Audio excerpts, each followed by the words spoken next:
Well, our chosen news outlets have become like our catechism. And what I mean is that where we're putting our attention, where we're putting our focus, what we're taking in over and over and over again is shaping us in ways that actually shape us far more deeply and widely than any amount of time we spend on spiritual formation, because we're spending all of our time thinking about it, in the midst of it, conversing with it, with our minds and with others in our family. And there is a conversation on my favorite news station that happens over and over and over again, and I'm almost tired of it. And usually it involves people talking over one another and yelling at one another. And the gist of it is they're all trying to decide who is the GOAT. Because my favorite news station is ESPN.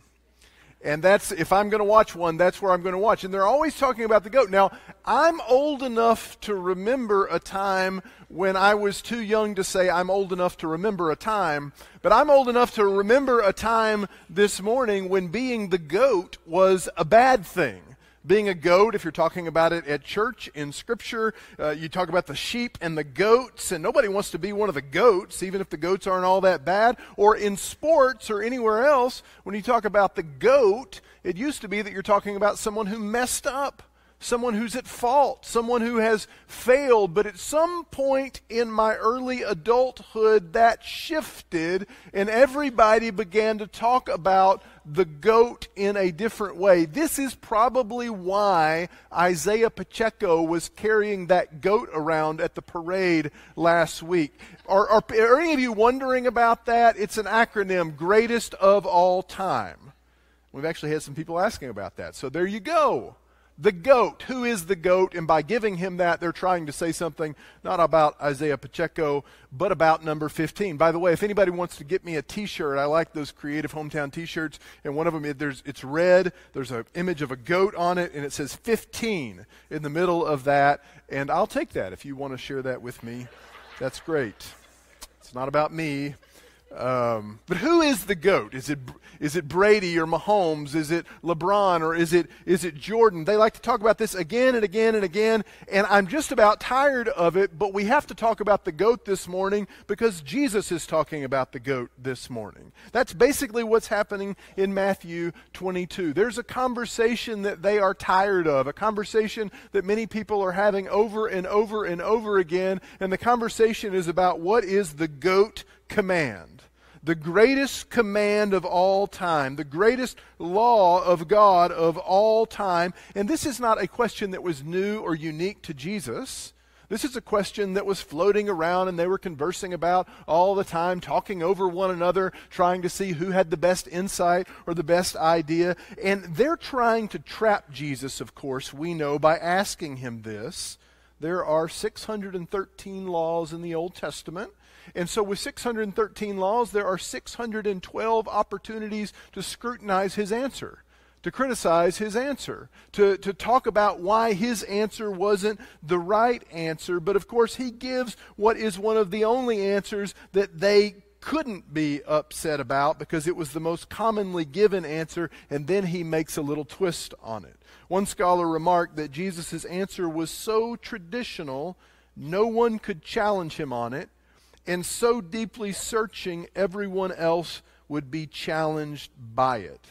You must love the Lord your God with all your heart and all your soul and all your mind and all your strength. And there was nothing really earth-shattering about Jesus offering this.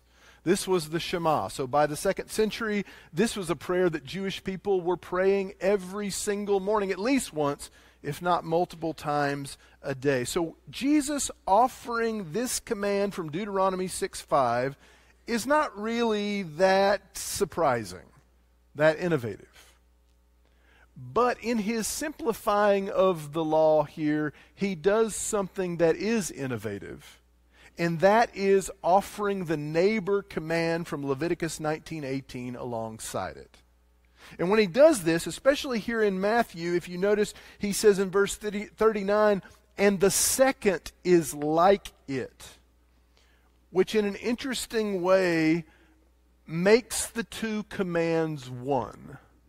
so that when Jesus puts these two commands together, he's giving us a way to understand what it means to love the Lord our God with our heart, soul, mind, and strength. And he's intermingling it with what it means to love ourselves and what it means to love our neighbors.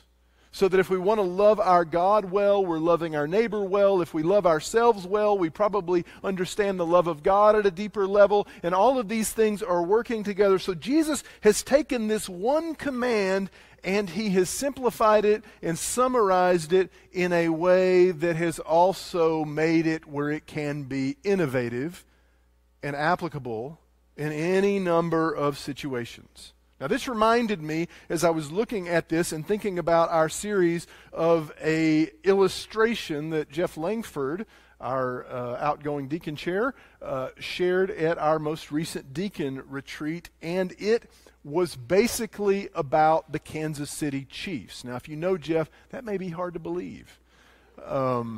But I've got a secret. Jeff and I have a lot of conversations about the Kansas City Chiefs. And so he pointed me to this article and thinking about it after the deacon retreat that I think kind of grabs onto a little bit of what's going on with the applying of this great command and what we're doing throughout this Lenten season. So here's the article from, I believe, U.S. News and World Report.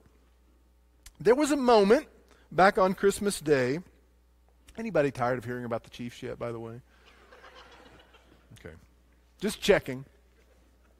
There was a moment back on Christmas Day, long before the Kansas City Chiefs could even start thinking about playing in the Super Bowl again. This is, by the way, an article written in January, when Patrick Mahomes broke the huddle in a game against the Las Vegas Raiders. His team was in total disarray. Players were coming off the sideline, then racing back, only to turn around and run back onto the field. Nobody knew where to line up, and all the while, the play clock was quickly clicking down to 0. And that moment may have changed the course of the entire season for the Kansas City Chiefs.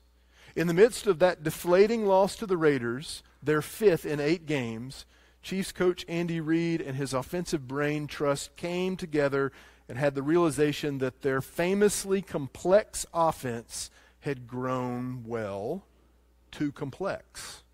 There were too many formations, too many motions, too many route concepts. In fact, there were too many words, often more than 15 to spit out in a single play. And so, the Chiefs simplified everything, and they haven't lost since.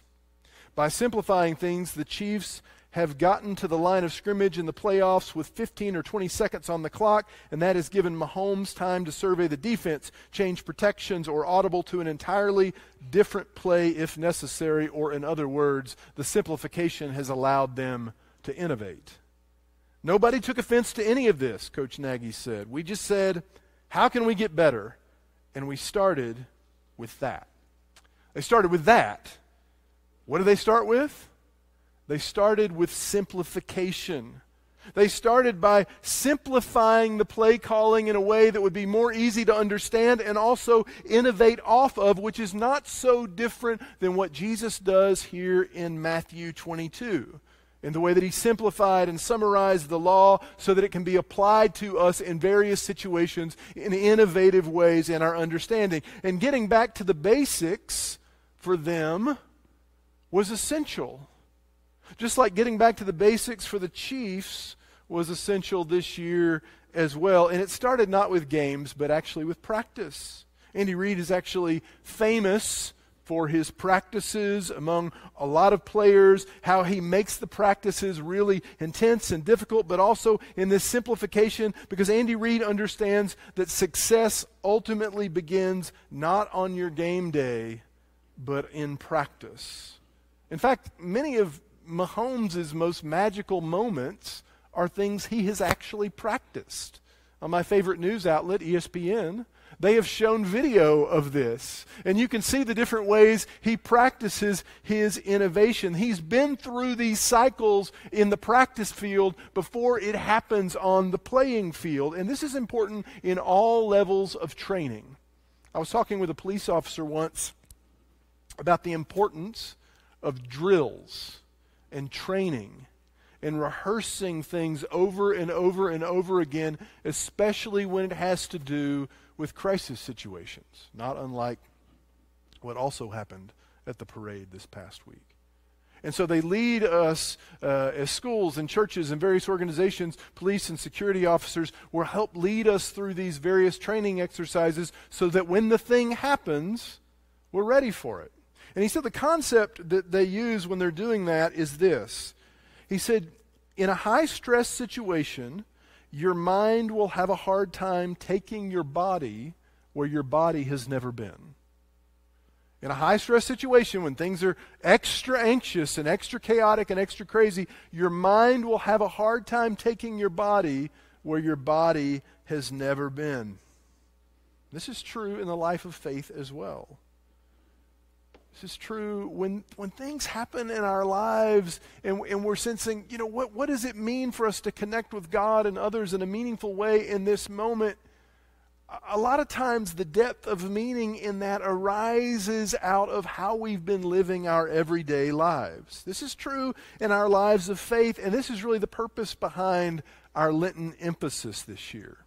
On Ash Wednesday, we talked about that call to follow Jesus, the Greek word alakatheo, which means to come along on a journey or to walk alongside someone, which is what Jesus is inviting us to do in so many ways. In so many ways that sometimes it can begin to seem so complex and complicated that we don't even know what to do at all. It's just too much. If we can't do everything, then we end up doing nothing. And yet, the Lenten season invites us not only to engage more deeply in the work of discipleship, but to simplify the way that we engage. So what we're going to do throughout this Lenten season is we're going to invite you to consider and explore more deeply 5 essential practices that Christians have been practicing for thousands of years to cultivate that depth in their relationship with God and with others as followers of Christ in this world. 5 essential practices that have helped Christians in corporate and individual ways over the course of hundreds of thousands of years to love the Lord our God with all our heart, soul, mind, and strength, and to love our neighbors well as ourselves. Each has a corporate and a private dimension, and here they are. And by naming them, what I'm really inviting all of us to do is to re-engage them and recommit to them in simple and yet deep ways. The first one is worship. Worship in a corporate sense like we're doing now. Worship in an individual sense like the prayers you pray and show up for every single day of your life. New Testament scholar N.T. Wright has said this about worship. When human beings give their heartfelt allegiance to and worship that which is not God, they progressively cease to reflect the image of God. Remember when I talked about our chosen news stations as our catechism, our spiritual formation? We can think about a number of other things in our lives that when we focus on those things, we become like those things. One of the primary laws of human life, Wright says, is that you become like what you worship. What's more, you reflect what you worship not only to the object itself, but also outward to the world around you.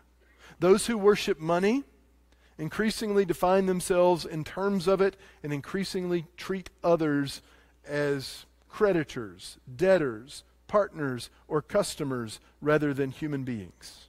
Those who worship sex define themselves and their lives and others by it. Those who worship power define themselves by it and treat other people as either collaborators, competitors, or pawns. We worship, we become like what we worship. What we focus our attention on is what we become. So in our daily lives, in our weekly life, in corporate ways and individual ways, we're inviting you to recommit your life to worship. Secondly, study. That's the way in the book that we're looking at for this, Adam Hamilton's book, The Walk. Study is something that we do that involves both the Scriptures and also other dimensions of life as well. Study is important. We talk about membership expectations here at the church, not because of what we want from people, but because of what we want for people. And we invite people to commit at a lower level than weekly to say, I'm just going to commit one time a year to doing something that would enrich my faith, my relationship with God. That could be a retreat. That could be a small group. What we really want is weekly, daily even engagement in study. But whatever will work for you. Study has been important to formation in Christians for centuries. Study is important in so many areas in life. Like you've got to study the rules if you want to know them when it comes time to know them. Like in football, it's not a bad idea to study the overtime rules for playoffs. Also a note from one of my favorite news stations about the 49ers and how their players did not know the overtime rules. Thanks be to God. Study is important, and it's a huge part of what it means to love the Lord our God with all of our mind. Giving is also important, and we get nervous about talking about this, but giving is one of the practices that can both shape our soul and reflect the state of our soul. In fact, in that passage that we heard earlier, when it says to love the Lord your God with all of your strength, the word strength there can be translated wealth. Love the Lord your God with all that you have, with all of your wealth, with all of your stuff, with all of your muchness.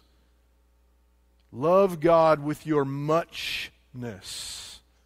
Love God with all that you have, and that involves your resources. That's what it means to love the Lord your God with all of your strength. And your resources also include other parts of your life, which moves us down to serving, the doing of our faith. In our membership expectations, Greg talks about in the new member course, the expectation for serving being weekly, one thing that you do a month in the life of the church, and 10 to 15 hours of something that you do outside of the church throughout the year. But what we're really after is you finding that place where you can be generous in this world and give back the gifts God has given you in serving others. Loving your neighbor as yourself in the ways that you serve. And especially even getting to the sense where you understand you're serving out of a calling or out of your vocation, like Frederick Buechner talks about, that place in the world where the world's greatest need intersects with your deep gladness.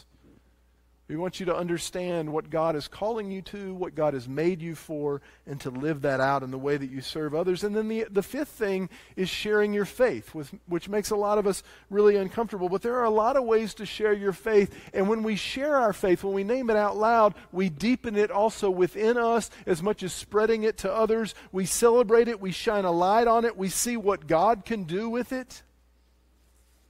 Many of our community groups began with the reading of the book, Discovering and Sharing Our Spiritual Autobiography, which really helps us begin to notice those obvious intersections of the life of God in our own life and our own stories. When we share our stories, we strengthen our faith and we strengthen the faith of others.